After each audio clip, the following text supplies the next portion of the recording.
Now, contending for the faith.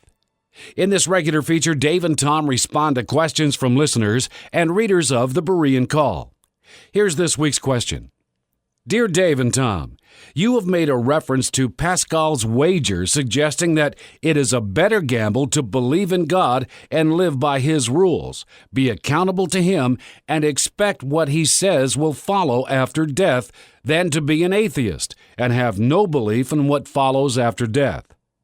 The idea behind this is that a believer has everything to gain if he or she is right, and nothing to lose if he is wrong.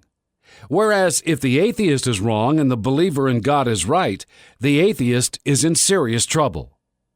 Although I'm in agreement, I thought you might be interested in the atheist wager, which I'd like you to comment on. You should live your life and try to make the world a better place for your being in it, whether or not you believe in God. If there is no God, you have lost nothing and will be remembered fondly by those you left behind. If there is a benevolent God, He may judge you on your merits coupled with your commitments, and not just on whether or not you believed in Him. Seems like they're making up an idea of God. Well, the very least we could say is, in this wager, this is not the biblical God. Well, Tom, people often say, well, if I live a good life.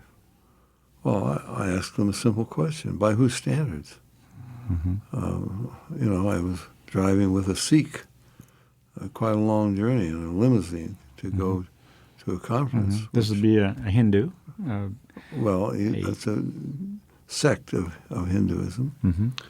And I'm trying to witness to him, give him the gospel. Well, first of all, he doesn't think he's a sinner. He doesn't need Christ. He's not a sinner. He's lived a good life.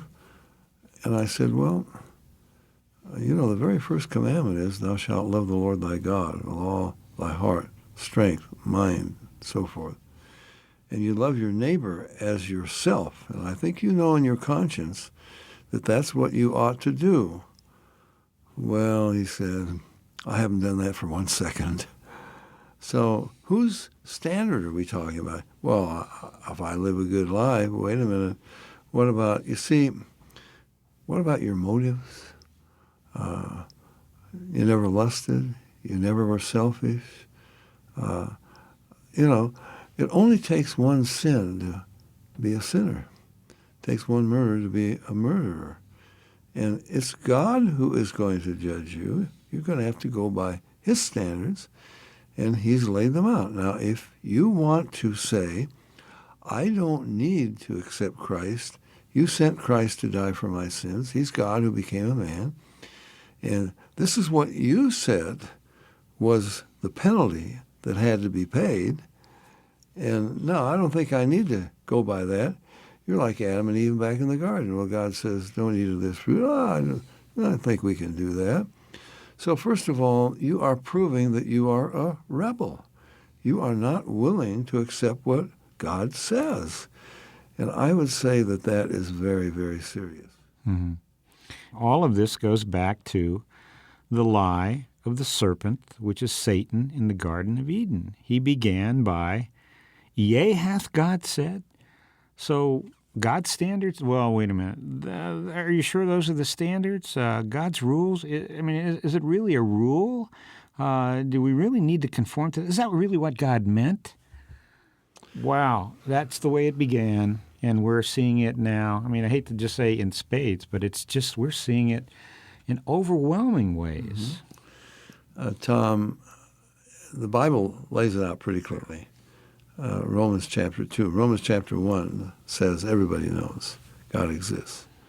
And you know that He has to be a personal being to bring this into existence and to bring us into existence.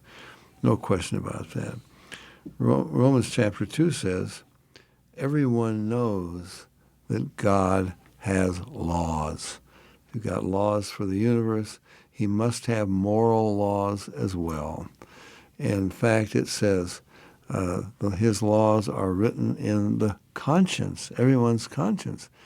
It says when the Gentiles, who have not the law, in other words, didn't get it on Mount Sinai, do by nature the things that are contained in the law, they are a law to themselves. They bear witness of the law written in their hearts. And now, here's what it says. Accusing or excusing one another. Now, they're judging one another. Mm-hmm. How are they doing it? By what they know in their conscience to be right and wrong. So I could just ask this person, well, can you tell me that you have always lived up to your conscience? Does your conscience tell you that right now, that what you are saying in rebellion against God, you're not willing to accept His terms? Are you saying that that does not violate your conscience?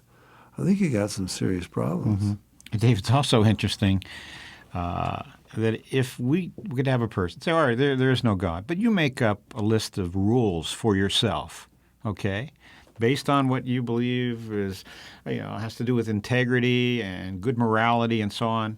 Make that list up. I guarantee you, they can't live up to their own list, let alone the standard that God has set. Right.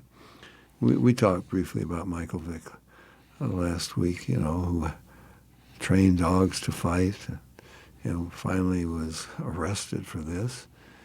There was an outcry from everyone. Nobody complained, you're being too harsh on him, because everyone in their conscience knew that's not the thing to do. This wasn't something that society had discussed and we'd come to some agreement about it. This is in the conscience, and you can't really escape that. And if you're going to take your own way, set your own standards, your conscience will tell you. You just don't do that with God. Mm-hmm. I'm also thinking about the governor of New York. He made a commitment to his wife. Broke that commitment. I mean, that's a matter of conscience, even more than, society says. Right. For more information about the Berean Call, call us toll-free at our order number or visit our website,